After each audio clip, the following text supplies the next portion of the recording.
విఘ్నేశ్వరాయ నమః. అందరికీ నమస్కారం అండి. నేను మీ Ratna. Welcome to our channel. Sri సీతారాముల స్వామి వారికి జై.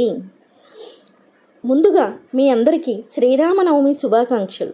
ఈరోజు ఈ వీడియోలో 2026 సంవత్సరంలో శ్రీరామనవమి పండుగ ఎప్పుడు వచ్చింది, ఏ తేదీన జరుపుకోవాలి, పూజ ఏ సమయంలో చేసుకోవాలి, ఈరోజు ఏ నైవేద్యం సమర్పించాలి, అలానే ఈ రోజున చాలా కాలం నుంచి వివాహం ఆలస్యం అవుతున్న వాళ్ళు, వివాహం జరగట్లేదు, కుజదోషం, ఇలా మీరు ఏదైనా జాతకరీత్యా దోషాలతో బాధపడుతున్న వాళ్ళు ఈరోజు ఈ పని కనుక చేస్తే తప్పకుండా సంవత్సరంలో వివాహం అనేది జరుగుతుందండి.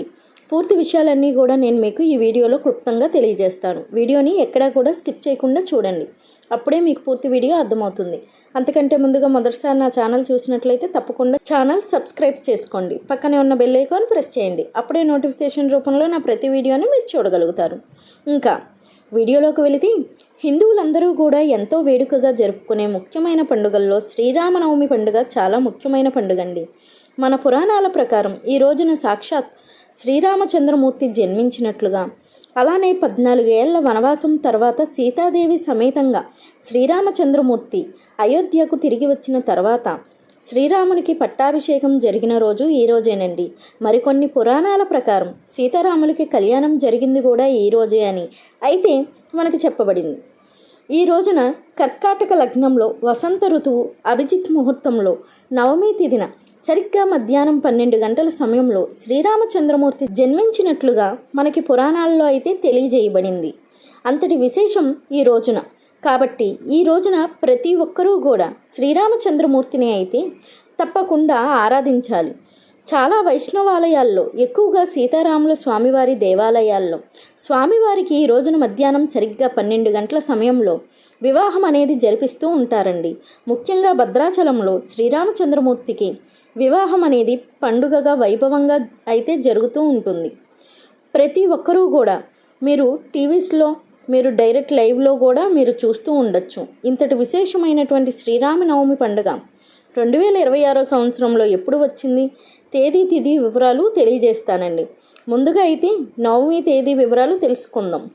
స్వస్తి శ్రీ చాంద్రమాన శ్రీ పరాభవ నామ సంవత్సరం చైత్రమాసం వసంత ఋతువు నవమి తిథి 26 మార్చి 2026 సంవత్సరం గురువారం రోజున మధ్యాహ్నం 2:39 ప్రారంభమై 27 మార్చి 2026 సంవత్సరం శుక్రవారం మధ్యాహ్నం 12:27 నవమి తిథి అనేది ముగుస్తుందండి.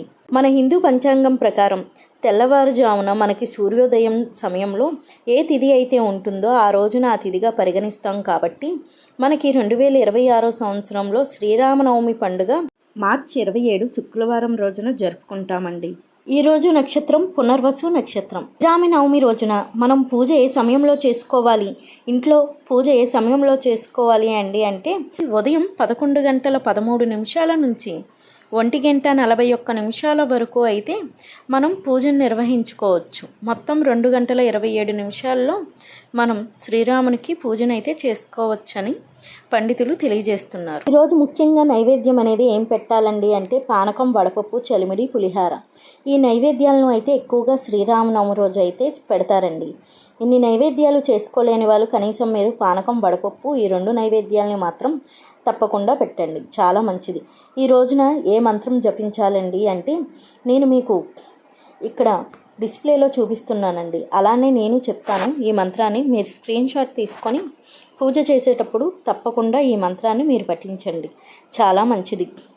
శ్రీరామ రామ రామీతి రమే రామే మనోరమే సహస్రనామ తత్తుల్యం రామనామ వరాననే. ఈ మంత్రాన్ని మీరు తప్పకుండా శ్రీరామనవమి రోజున పఠించండి. ఈ మంత్రం పఠిస్తే 1000 సార్లు విష్ణు సహస్రనామం పఠించినటువంటి ఫలితం అనేది మనకి ఈ ఒక్క మంత్రం చదవడం వల్ల అయితే వస్తుందండి. కాబట్టి మంత్రాలు ఏవి తెలియని వాళ్ళు తప్పకుండా ఈ మంత్రాన్ని అయితే మీరు శ్రీరామనవమి రోజున పఠించండి.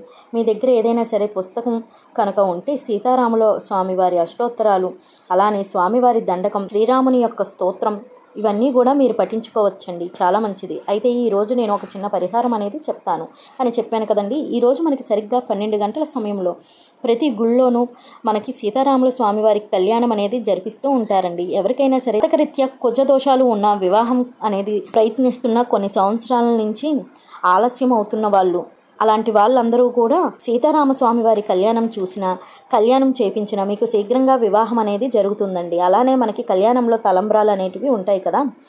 కళ్యాణం అంతా అయిన తర్వాత ఆ తలంబ్రాలను కొద్దిగా తీసుకొని ఎవరికైతే వివాహం అవ్వలేదో వాళ్ళకైతే పెద్దవాళ్ళ చేత మీరు ఆ అక్షింతలు అనేటివి వేపించుకొని వారి ఆశీర్వాదం తీసుకోండి. ఇలా చేయడం వల్ల సరిగ్గా సంవత్సరంలోపు అయితే వివాహం జరుగుతుందండి.